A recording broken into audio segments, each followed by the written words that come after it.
This video is probably a few weeks late, but today we're going to be talking about 5 things that need to happen within the WWE in the year 2025. Now, before I get into this one, please do like and subscribe because next week my video will be fantasy booking the entire 30-man men's Royal Rumble, every entrant, every elimination, the match from start to finish. It's going to be my biggest and definitely most challenging video that I've ever made. So please do subscribe because hopefully it should be a really good one. But anyway, for today, let's get into these 5 things that need to happen this year in the WWE. First of all, we have what will probably be the main story in the entire company within the year 2025, and that is whatever John Cena is doing at any point throughout the year, and more specifically, should John Cena win his 17th World Championship? And yes is the answer, in my personal opinion. I think no matter what sort of eyes you look through and what metrics you use to determine this, and it may seem a controversial statement to some people, but John Cena is one of the greatest professional wrestlers of all time. And what I say that taking account every metric you could use, and then you have to arrive at the conclusion that John Cena is one of the greatest professional wrestlers of all time. And I believe he's not going to have a full-time year within the company, but he should be appearing quite often. So I think he deserves that 17th World Championship.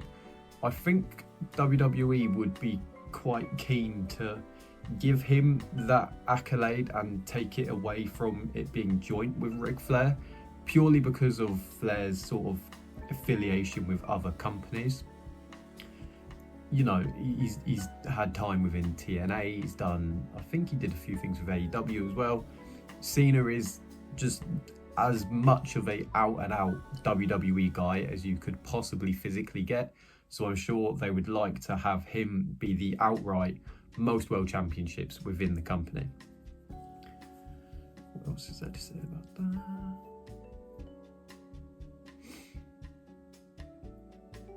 And I think especially this year you could have a really captivating story, and I know how I want to start that story, and you can find out next week in my Royal Rumble fantasy booking. So please do subscribe for that. So yeah, there's a lot of ways you could tell the story of him winning the 17th World Championship, and it is one of the biggest stories that WWE have in their hands at the moment. You know, everyone is wondering, will and when will Cena win that 17th World Championship? So I think it's something that definitely needs to happen this year.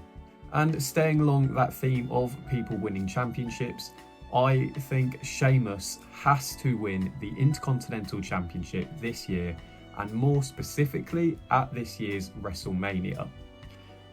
This has been a story that's been building and brewing for, like a good few years now, since, was it 2022 Clash at the Castle, when he had that amazing match with Gunther, and then, you know, he couldn't get the title of him. He's had quite a lot of matches. He's had a few with Bron Breakker now, and it feels like it is just something that needs to happen. Sheamus has got every single accolade you could possibly want within the WWE, and I mean every single accolade. He's been world champion, WWE champion, United States champion, tag champion, King of the Ring, Money in the Bank, Royal Rumble.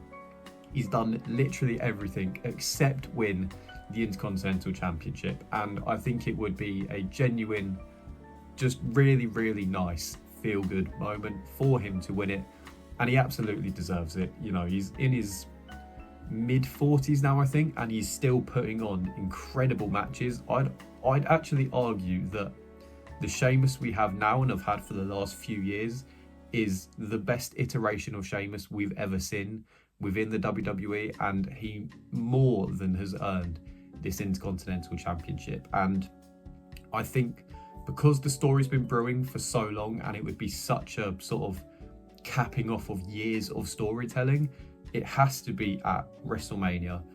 Unless, if it's not at WrestleMania, then it has to be at a Clash at the Castle. I don't know if one's been announced for this year off the top of my head, but we've done Scotland, We've done Wales. So if there is one this year, maybe have it be in Ireland, and then that's where Sheamus can win the Intercontinental Championship. Maybe do it in Dublin or something like that. Yeah, so I have just checked just to make sure, and there's no Clash at the Castle being announced for this year yet, but why not have one in Dublin, in Ireland, or somewhere else in Ireland? And that, if not WrestleMania, would be the perfect place to crown Sheamus the Intercontinental Champion and complete this incredible resume that he's built, putting the icing on the cake of the best run of his entire WWE career. And speaking of people chasing the Intercontinental Championship, my third thing that needs to happen this year in the WWE is Chad Gable absolutely needs to win a singles championship. Now, if you've been watching my videos for quite a while, you know I have quite the fondness of Mr. Chad Gable and everything that he does, so this may not come as a surprise that this is one of the things I've said. But I think Chad Gable just needs to finally get his hands on a singles championship. Now, he doesn't need to win the WWE Championship. It doesn't need to be a world title. It could be the IC, it could be the United States. Either one, I think he absolutely needs to win. And I think he more than deserves it. And I think, especially now, he's just signed a new contract with the WWE, a new 5-year deal a couple of months ago. And the fact that, and I think this is really, really important, and I think people might have underestimated the importance of this. For Penta's first match on Raw the week just gone, they put him against Chad Gable. So clearly the higher-ups within the WWE trust Gable a lot to give him Penta's first match, to make sure that that match goes amazingly. Not that Penta can't put on a good match by himself with whoever, but you know, they've trusted Chad Gable with that match to make Penta look amazing, which is obviously what the whole point was, to introduce Penta to this new audience, make him look great and amazing. And Chad Gable did that perfectly. That sell that he did of the Destroyer from Penta was oh so amazing. It looked like he died. But yeah, so I think people were underestimating how significant that is in terms of the internal view of Chad Gable within the WWE. So with that in mind, hopefully this is the year that he finally gets that singles championship. It felt like it should have really already happened when he was having the matches with Gunther. I did think and do think that he should have been the one to take that title off of Gunther at WrestleMania 40. They went with Sami Zayn. His subsequent Intercontinental Championship reign was neither here nor there for me, really, and I think Gable probably should have taken the title off of him as well when he had the heel turn, when he snatched Sami out of his wife's arms, which was a beautiful little moment. Depends on your description of the word beautiful, because it was horrible, but nice, not nice, you know what I mean. I think he should have already won the Intercontinental Championship is the point I'm trying to make, and I think he 100% should win a singles title this year. Maybe even give him Money in the Bank or something like that if you're going to just really go for it with Chad Gable. He just absolutely deserves it. He is the reincarnation of Kurt Angle, and I know I've included Chad Gable in like every single video I've done. I even booked him to be John Cena's retirement match in my fantasy booking of John Cena's entire last year in the company. Go watch that if you haven't already, it's on the channel. But nonetheless, my third thing for this video is Chad Gable has to win a singles title within the WWE in 2025. And the fourth thing on our list, these are sort of two more general directions within the company, not aimed at individual superstars or wrestlers. We need to really have a look at the music being used within entrances and within the company. Now, I am not at all advocating for Def Rebel, the people who have been making the WWE themes for the last few years, to lose their job. I would never advocate for someone to lose their job. However, it has to be said that the themes we're getting now are so much worse than the ones we've had sort of throughout the mid to early 2010s when it was CFO $, or CFOS, or however you say their name. And then with Jim Johnston going back further than that, the sort of gap in the quality is like monumental. And please, please, please, for the love of God, stop starting every single superstar's entrance with like their name or their catchphrase.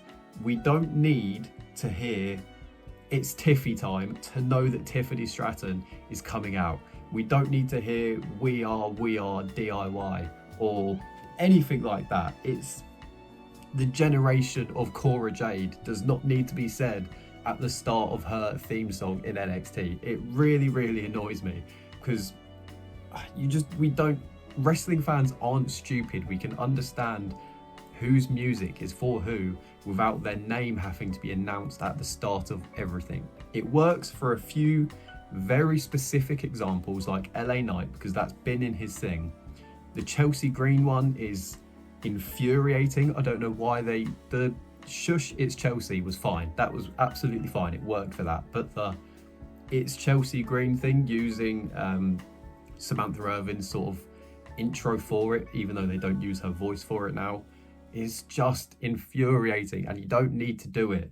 So whether you know, Def Rebel just sort their stuff out and make some better themes, to be honest, or revert back to people's old themes, like AJ Styles had a phenomenal, if you'll pardon the pun, theme until they changed it. Didn't need to change it, so either go back to that one, make some newer, better ones, or just get a new music producer, because it's genuinely, the entrance is one of the best parts of professional wrestling, and Def Rebel unfortunately are really killing the excitement of an entrance, because how can I be excited when I'm ready for someone's music and I hear "the generation of Cora Jade" and then her music starts?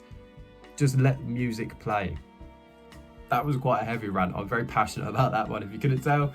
But that's my number 4 thing on the list of things to happen in 2025. And number 5 is, maybe I might be the only one who thinks this, but I would like to normalise world title changes happening on non-Big 4 pay-per-views. And when I say that, I mean, as Cody Rhodes is WWE champion right now, it feels impossible for him to lose that championship unless we're at WrestleMania. And I think that just sort of, it makes things feel more predictable. And I'm not saying we should be changing the world champion on every single pay-per-view.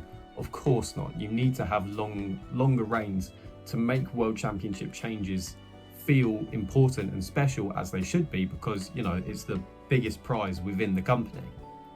But with that in mind, I feel at times, especially with the WWE Championship, it feels like unless we're at WrestleMania, the title can't possibly change. And then that just makes every match that he has outside of WrestleMania feel predictable and like it's just filler to eventually get us towards WrestleMania.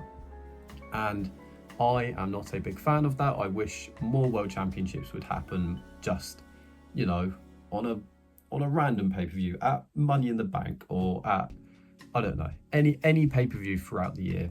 That's just a little minor one that I sort of needed something else to be able to call this 5 things to happen this year.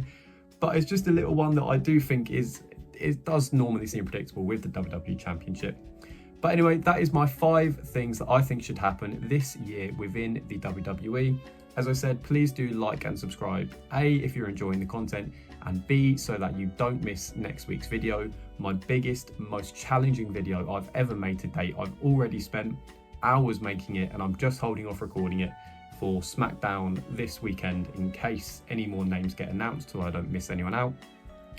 But yeah, please do subscribe, because that will be my biggest challenging video. Fantasy booking the entire 30-man Men's Royal Rumble, every entrant, every elimination, and everything in between. So yeah, that'll be a good one. I hope. I've put a lot of time and effort into it, so please do subscribe. And yeah, thank you for watching.